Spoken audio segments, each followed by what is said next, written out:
Yanı neçe ol, Gümüştepe'de, Javan oğlan, Terbağ'da gidiptir. Evurkeliye murakasıya, ölene de attı yok. Bayın oğlu, hemme de attı ayağın şanına. Uğuklaptır, turmaptır sonra, ölkattır. Her günne ölüp tut, dirilip tut.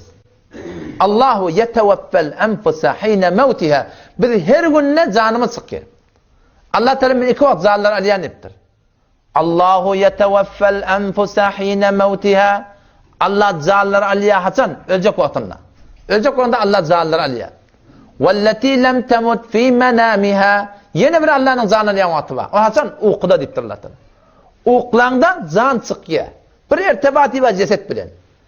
Hop, indi şu uyuklaptır, zanı çıkıptır.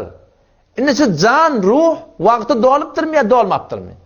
Dolanmazsa yankı Gümüştepe'deki zaman olan kıyalak alıp kalıyorlar.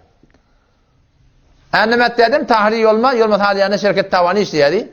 Yatıptır yatanın aynı o da ayağın şeydi yatıp kalıptır. Şu yatıp kalan şaltan atılmaptır. Allah zanaliye ölecek vaktinde. Velleti lem temut fi menamiha. Uykuda zanın alıyor Allah Teala.